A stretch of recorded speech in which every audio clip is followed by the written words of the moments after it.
Greetings, Brian. Okay, so wrapping up the responses to your questions here. Yeah, long and the short of it, SOPA sucks. My Little Pony. You're asking if maybe it's time that Shout Factory started taking a look at that, the original 80s series, given how many of the other Hasbro, Sunbow, Marvel cartoons have been released. Yeah, I mean, they kind of, they have, of course, released all the big ones, like the big three, the, Transformers, G.I. Joe, and Jem. I guess the only, arguably, just as big one that they haven't touched yet is the original My Little Pony.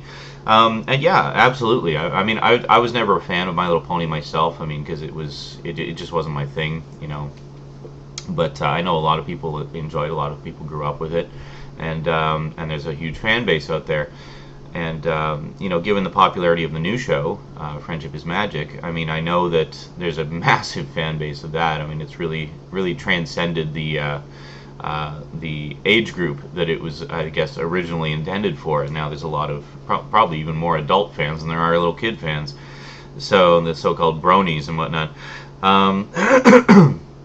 Yeah, so absolutely, I think they should totally look into releasing the old series. The only problem I can see is I kind of know how Hasbro thinks on these things, and I think it's very likely that they just want to focus on the new show right now and kind of just keep the old show off to the side for the moment. So it might be a while before we see it, but I do know that Shout Factory is putting out at least a volume or two of Friendship is Magic. So I'm thinking it's probably going to be largely dependent on how well those volumes sell. So how well the new show sells will determine whether, determine how soon we see the old show. So I'm not going to say never, but I'm going to say eventually. So basically, if you're a fan of My Little Pony and you want to support the show, buy the new one as it comes out, and that'll only, I mean, as with anything, vote with your consumer dollars. That's basically the way it goes. As for Inhumanoids and Visionaries, oh man, do you even need to ask? Of course I want to see those on DVD. Yeah, those are great. I mean, both of them only ran 13 episodes, so they could do each one as a single volume set, just 2-disc set. Yeah, I would love to see those on DVD. I do, of course, have the Region 2 releases, which I'll just grab because they're right here. Where the heck is Inhumanoids? Oh, Inhumanoids is over here, right? I forgot. I put Inhumanoids as part of the Halloween display. But yeah, so we have Inhumanoids and Visionaries. This is the Region 2 sets, of course. When the Region 1, if they ever get a Region 1 release, I'll basically do a comparison video between these two collections there. Let's give you a quick look. Very nice, very nice. Yeah, essentially I bought these a while ago online because I just got so sick of waiting for a Region 1 release. I was like, what, screw it. I'm just gonna get the Region 2 set. And there we go. Yeah. Cool. And that's how they look on your shelf, sort of. There we go. I can't remember, is this Metrodome? Yeah, Metrodome, same folks who put out a lot of the Transformers releases. But yeah, I would love to see both of those. I think they're both just outstanding shows, and it's a shame that they didn't get longer runs.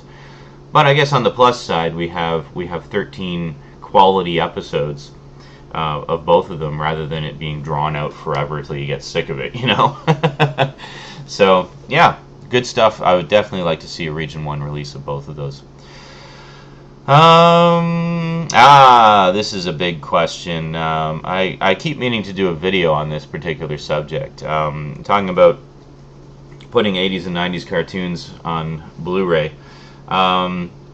Yeah, here's the problem with that, and maybe you've heard me go into this briefly before. I can't remember, it's been a while, but the problem with that is just the way that shows were made back then. I mean, high definition was still very much in the early development stages in the 80s. Home video was nowhere near what it is now. I mean, home video was just picking up steam from movies, and you would get like the occasional VHS release of random episodes of a show. I think Star Trek was the only actual TV show to get a proper full series release. some cartoons, you know, I know Jason the Wheeled Warriors and what is it, Adventures of the Galaxy Rangers and He-Man and She-Ra and all those got a fair number of VHS releases, but nowhere near the complete series. So there just wasn't as big a market for home movies or, you know, home videos of TV shows back then. And I guess a lot of the cartoons got VHS releases at the time because the toys were still current, so they could still be used to sell the toys. But there just wasn't much incentive for the studios. I mean, because bear in mind, a lot of the cartoons we like were based on toys, and their primary function at the time was to sell toys. And you know, once the toy lines are discontinued, their thinking at the time was, well, there's no reason to keep the show around. So in a lot of cases, we're just damn lucky to have the shows at all, you know, because a lot of the TV commercials, like a lot of the actual toy commercials for the toys, were scrapped. Like, they just don't keep them. They make them, they advertise with them, and then they throw them away. So that's why when you see a lot of the DVD sets, the only existing copies of a lot of those old commercials are from fan recordings who actually recorded them back in the day, like yours truly. Yeah, so the problem becomes how they were made, and the fact that the industry at the time just did not, you know, it's expensive to store film. It's really expensive to store film. It's not like videos where you can just sort of keep it in a cool, dry environment. I mean, with film, I mean, it can deteriorate so easily, and it can dry out and become brittle and stuff like that, and the image fades. So there's a lot more involved to archiving film properly and keeping it in nice shape.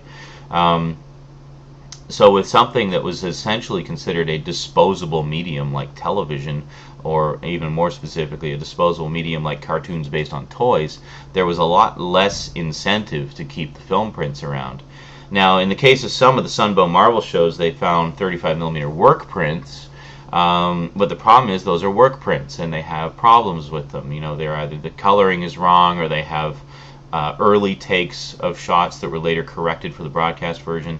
So all these shows were originally shot on film, but all the editing, mastering, and post-production was done on standard definition videotape. So the only actual complete versions of those episodes that we have are on standard definition videotape. There are only standard definition masters available of that material. And the simple fact of the matter is, you cannot make high definition from a standard definition master. The only way they could do Blu-ray releases of those shows and actually have them in proper high definition is if they somehow found film prints, which by this point, you know, 20, sometimes almost 30 years later, is highly unlikely that that's ever going to happen. I mean, the most they could hope for is getting some work prints and maybe doing some digital work on the film transfers to correct the coloring and stuff like that. But I mean, again, that becomes a huge, expensive process to do, because it would involve frame-by-frame restoration from high-resolution transfers of the film elements, and essentially recreating the episodes from the ground up. Now, in the case of anime, in Japan, things were very different, because in Japan, they've always had a huge home video industry, so there was more incentive to keep the original film elements around. So for shows like Voltron and Robotech and all those, they have the original 16mm or 35mm film prints. Dragon Ball Z would be another one. So they can do that. They can transfer the film, because film is sufficiently high resolution that they can get the high definition quality from them. And then you know, and then it's a fairly easy process to you know, to convert them. But in the case of American shows, it's a very different thing. And then you take something like the Filmation library. God, what a travesty! Hallmark Entertainment had almost the entire Filmation library, aside from a handful of shows that were owned by other companies. They had film prints of the whole damn thing. All of them, NTSC masters of the stuff shot on video. And, you know, we could have had He-Man and She-Ra and all those great old shows in high definition. But what did Hallmark do? They transferred all the film prints over to PAL format video. So we only have PAL standard definition masters now. And then they scrapped the film prints. They just scrapped them. They junked them. They're in a junk heap somewhere. And by this point, you know, even if you found them, they would be so deteriorated from being improperly stored in a junk heap that they would be unusable. I mean, it's just, there's not even any point in entering that into the discussion. They are gone. Yeah, and the thing that pours salt into the wound is one of the shows that Filmation did, of course, was Star Trek. And Paramount actually owns the original film prints of the Star Trek animated series. The reason I know this is because on season 2 of the Star Trek original series Blu-ray sets, they actually have an episode of the Star Trek animated series, and it is clearly high definition. I mean, it just looks fantastic.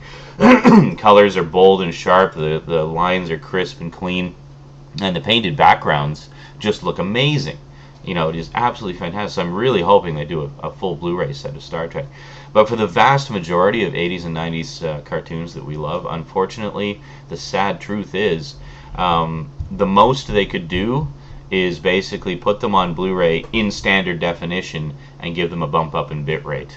But that's really it. That's really, it's just not physically possible to make true high definition images from a standard definition source. Like the old saying, you can't make silk out of a sow's ear, you know. I hate to be the bearer of bad news, but it really, sadly, is not even a matter of opinion. It's just the limitations of the source material. You know, you can't do it. Now there have been some standard definition TV shows put out on Blu-ray. For example, there's Highlander is a standard def show. Again, shot on film, edited and mastered on video. The Blu-rays are actually 720p up conversions of the standard definition footage. And then there's Farscape, which recently got a Blu-ray release. In that case, they actually took PAL masters, which are slightly higher resolution than NTSC, and did, again, up conversions from those PAL masters. But still, I mean, it's not even 720p. Like, it's not even true 720p. You know, in order to be true high definition, your source has to be as good as or higher than the resolution that you're going for. So, because of the limitations of the source, it's just not possible. You can up convert it so it looks a little better, but the difference is really minimal. Honestly, from what I've seen, non-up converted standard def actually looks better than up converted standard def a lot of the time. It's like once you start messing with the native resolution, often it has the reverse of the intended effect. You know, the intended effect is to have better quality, but often you end up with lower quality. For example, that Star Trek set again. That Star Trek set had an up-converted Deep Space Nine episode. It was basically a Tribbles disc, so it had all the Tribbles-related stuff from throughout history on one disc. It was great. So they had the original episode, they had the animated series episode, and they had the Deep Space Nine episode where they did like a crossover between Deep Space Nine and the original series. It was really cool. Yeah, and it looked terrible, honestly. It really looks terrible. It was a 720p up conversion of the 480i source material, and it looked awful. So, what can I tell you? So, you know, at the most, I think we can expect to see standard def stuff show up on Blu-ray at some point, but don't expect it to be high definition, because it can't be, you know.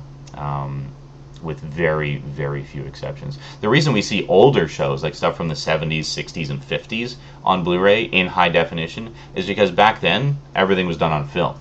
So all the masters exist on film. All the filming, editing, mastering, everything was done entirely on film. So basically, in that case, it's just a matter of pulling the old films out of the vault and transferring them in high def, and then there you go. You got nice quality masters for your Blu-rays. But for 80s and 90s stuff, just because of the production techniques used at the time and whatnot, it's just not very likely that we're going to see very much of it on Blu-ray. In the case of Star Trek, they actually pulled the original film elements, like Star Trek The Next Generation, I should say. They pulled the original film elements out of the vault, and they are literally reconstructing every episode shot for shot using the old film elements and redoing the visual effects. But that's different. I mean, that's a live action show where already a lot of the source material exists on film. For cartoons, that's just not going to be the case. I'm almost out of time, so quickly, Wildcats. Yes, I used to watch Wildcats when it was on. I've been meaning to pick up the DVD set for ages. I will eventually. I know it's out of print and fetches collector's prices. It's kind of funny, though, right? Shortly, almost like 2 days after your video went up, I received a Wildcats graphic novel from a viewer. So it's kind of funny. It's like it was all about Wildcats in the cosmos that week. But yeah, I'll pick it up eventually. Don't worry about sending me a copy or whatever. I'll get it eventually. Yeah, and I'm almost at 15 minutes. All right, well, that's it from me to you for now, so thanks for your questions. It was fun answering them, and sayonara.